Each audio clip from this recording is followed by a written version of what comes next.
Welcome back. This is episode 2, and today we're looking at jokes. Everything jokes, jokey jokes. I hope you enjoyed episode 1. I hope you enjoyed the 30-second joke challenge. You memorized a few jokes, you played the warm-up games, and you had a laugh along the way. Let's talk about jokes. What kind of a comedian are you going to be? How are you going to deliver those jokes? You can do whatever you want on this stage as long as it's funny. And jokes, really important. But what style suits you? Are you going to zip through jokes, fire them off really quick, play with puns like Tim Vine?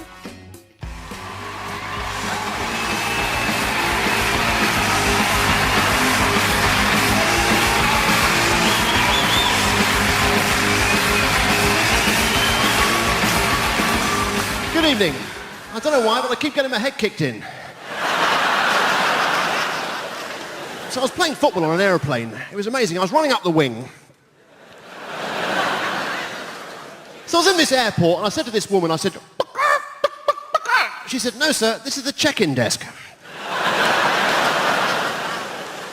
You know, you can't get jobs as an airline pilot if your name is Jack, because you walk into the cockpit, the co-pilot says, "Hi, Jack," and everyone starts screaming. You also can't get a job as an airline pilot if your name is Ivor Hand Grenade. These are all football jokes. But it's strange, isn't it? You stand in the middle of a library and go, "Ah!" and everyone stares at you. Do the same thing on an aeroplane, everyone joins in. So this bloke said to me, he said, "Can you tell me your availability to run a football team in Sheffield?" I said, "I can't manage Wednesday." And I heard an advert for a football game on television, a bloke with a very low voiceover voice. He said, 2 teams, 1 goal. I thought, if the rules changed. I saw a football game that came on like that. It was Charleston Athletic. So I watched a football match in Japan. At the end, they started doing martial arts. I said to the bloke next to me, I said, "What's going on?" He said, "There's 2 minutes of ninjury time." So I went to the bar, and this football agent gave me an envelope full of manure. I said, "No, bung, bung." And then a referee walked in. I thought, it's all going to kick off now. And he had a face like thunder. And that's a strange phrase, isn't it? Thunder's a noise. He had a face like... There was a lady with him. She had a face like... So Eric Bristow came up to me. He said, "How come you put super glue on one of my darts?" I said, "You just can't let it go, can you?" As you can see with Tim Vine there, all of those jokes in that, I think it was 2 minutes, 20 seconds, all of the jokes were to do with planes or football. They're all linked together, but every single joke was a surprise along the way. Puns are not as easy as Tim Vine makes them look. They have to have surprise. If you're giving us the same sort of pun again and again and again, there's no surprise to it. And that's why in that 2 minutes of Tim Vine, you saw so many variations on short, quick jokes. I mean, the guy walks on stage with a football on his head. Immediately, you know this is someone who doesn't take themselves seriously. Let's break down what we've watched. I'm going to read out one of the Tim Vine jokes that you just saw, because with puns, the wording is essential. The Japanese football joke, one of my favourites. "I watched a football match in Japan. At the end, they started doing martial arts. I said to the bloke next to me, 'What's going on?' He said, 'There's 2 minutes of ninjury time.'" That is a great, great joke. The setup is funny. Martial arts after football. Already, there's great imagery going on in our minds. And because it's Tim Vine, we know a pun is coming along the way. But I can't figure it out. Can you? There's no way I would leap to ninjury time. So when that comes in, that is the surprise. Funny setup, surprise at the end. But then Tim changes it up, doesn't he? He gives us a few puns, and then he gives us the face like thunder joke. Where she had a face like thunder. Thunder is a noise. She had a face like... He's changed it up on us again. And what that technique is called is an act out. Instead of just giving us words, you're giving us the verbal and some movement. So you're acting out the joke. And that's the beauty of how Tim Vine works. Quick fire puns, and then he's constantly throwing in curveballs to keep us on our toes and keep the surprises coming. So, if that's the style of joke you like, then good luck. Write as many puns as you can, but make sure you change the delivery and throw in different types of jokes as well, just to keep us on our toes. Or do you want to be more of a storyteller? You know? Take your time a bit. Share something with us. Check out this clip from an American comedian called Nate Bargatze.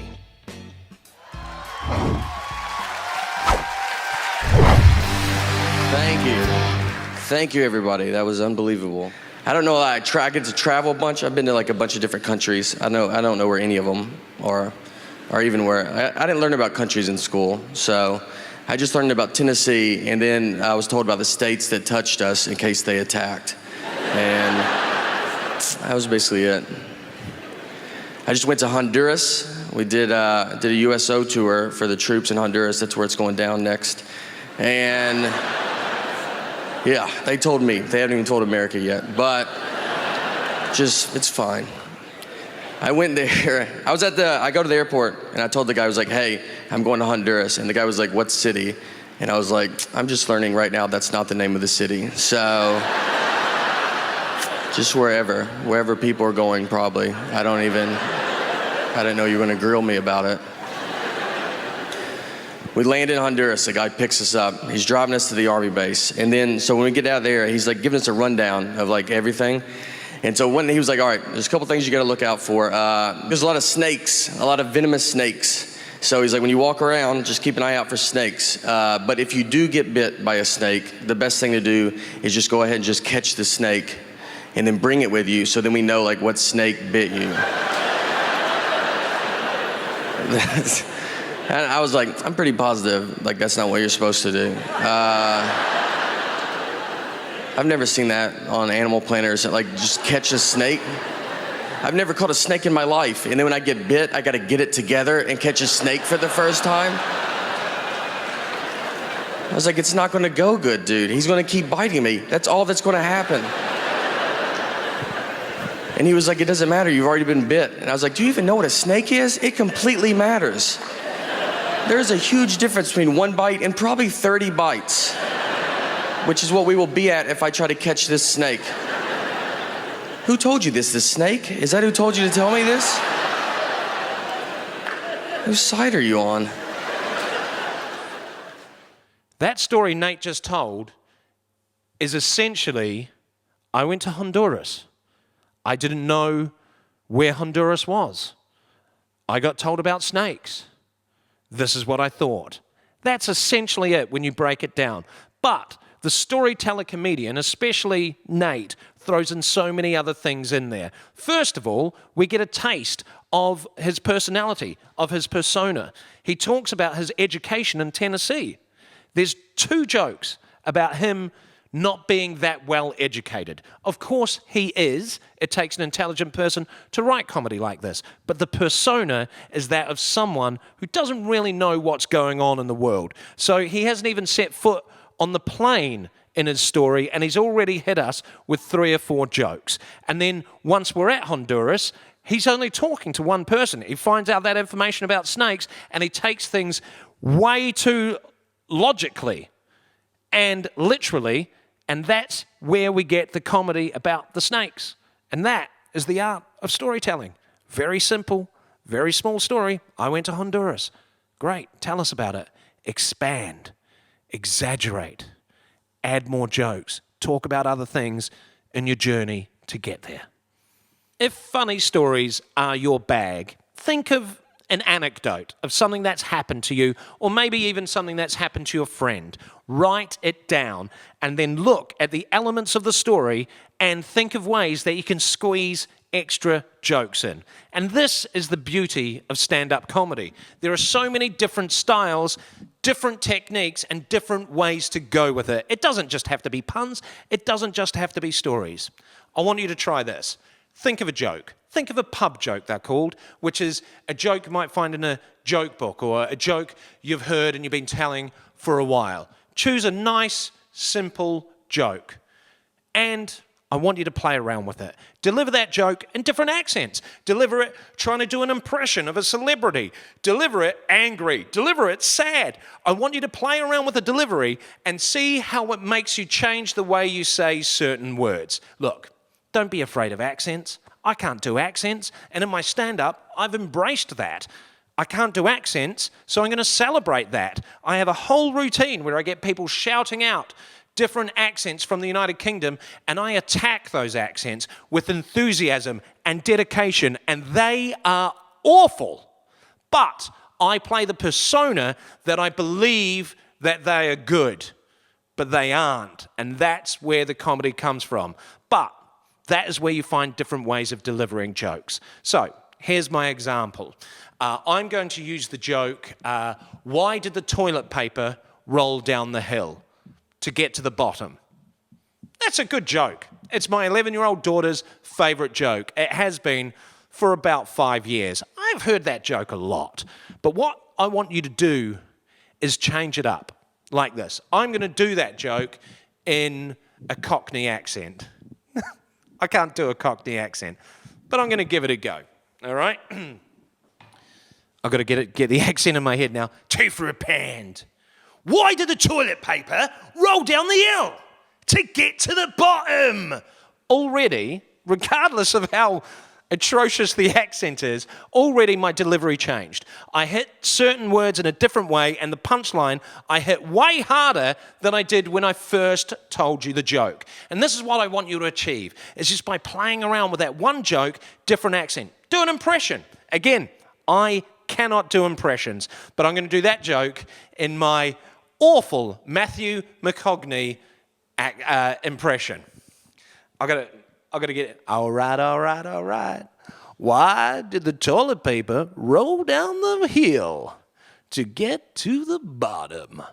Again, I slowed the delivery down on that.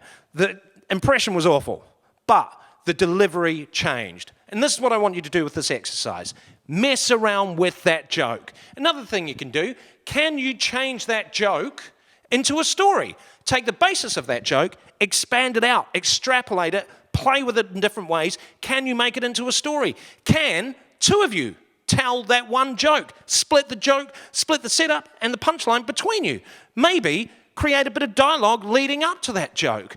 Play with it, mess around. Now, the thing is, a really good joke is like the one I'm using is it's simple and it's effective and it's as good as it can get. I'm not about improving that joke. This is an exercise on you finding different ways to deliver material that you're going to be writing. I'm going to change that joke into a more personalized story. Okay. We were on holiday with my family, and we were climbing Snowdonia in Wales. And my brother was ahead of us, and his backpack broke open, and some toilet paper went down the hill past us. And my dad looked at it and said, well, I guess it's heading to the bottom. And my mum, showing how much she loves my dad, said, I'd still like your crap jokes. Now, regardless of whether that's improved that joke or made it worse, what I've done is created a story out of that one joke. And to make that story even more, I can talk about different elements. I can expand on it. First of all, my brother is ahead of us. Why is he ahead of us? Because he's in the New Zealand Army. It's just him. There's another joke that I can add in to make that story even longer. Why are we climbing Snowdonia? Because I can't pronounce a lot of Welsh names. We would have climbed the Brecon Beacon, the Beacon Bracken, we climbed Snowdonia. So again, I can play around with that, and that adds more comedy into that story. And there's still more I can talk about my parents. I can talk about how much I hate climbing. Why are we on a walking holiday? Why can't we go on a driving holiday that ends at a water park? There's so many other elements that you can pull out of that one joke, and that all was from the joke I told you of why did the toilet paper roll down the hill to get to the bottom. So what you can do with a simple joke and an anecdote is beef it up, add an observation, add in exaggerations and extra jokes along the way to that punchline. It's all about building. You can take a 5-second joke and suddenly, by adding all those different elements, you've got a 3 to 4 minute routine packed with jokes. So give it a go. Grab an anecdote or a joke. Expand it. See if you can put other elements in so that you can turn a 5-second joke into more of a 3-4 minute story or routine, packed with observations and jokes on the way to that main punchline. The joke that you've chosen, what can you do with it? Can you change it into a double act thing? Can you turn it into more of a conversation? Can you add more similar jokes onto it into that conversation? Can you turn it into a sketch? Can you add physicality to it? Maybe do an act out. Now, act out, here we go, bit of insider info. Act out is a term that we use in the business of comedy, which means you're acting out and performing something that you've already said. So you do the joke and then you act it out like it's in a real world scenario. Here's a great example from comedian Sean Walsh. I had to talk to them whilst they've got drunk eyes. Drunk eyes. Do you know drunk eyes? I paid attention.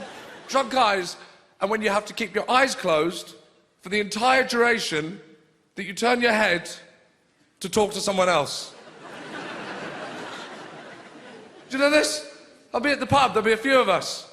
My friend Drunk Tom starts talking. Have you seen Godzilla?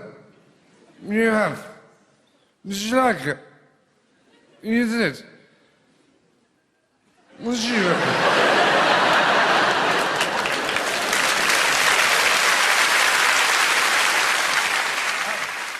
And just a word to the wise, Sean Walsh is an excellent comedian, but maybe not appropriate for all age groups. So that little clip, perfect to watch, but maybe hesitate from watching the rest of that clip if you're under 18. There is a wide variety of stand-up comedy. There's a whole spectrum of different styles. So what you need to do is figure out what style you enjoy. And that's the key thing, enjoyment. If you enjoy being high energy, bouncing around a lot, then maybe standing in one spot, just telling one-liners isn't your style. But if you're more of a reserved person and you like thinking things through, then maybe a Lee Evans high energy approach isn't your bag. Whichever style you choose, one-liner, storyteller, surreal mighty boosh styley, sketch, double act, whatever style you choose, commit to it and enjoy it. And this is what I want you to do. Get that one joke, choose it, play around with it, okay? Stretch it out, mess around, add in some physicality. Now, not all jokes are going to lend themselves to this. You might play around with a joke and think, this is really hard. I don't want it to be draining for you. If it's not working on a certain joke, choose another joke. Or maybe take this joke. What do you call a lady with 2 toilets on her head? Lulu. Can you expand that? Can you turn that into a story? Good luck. See you next time.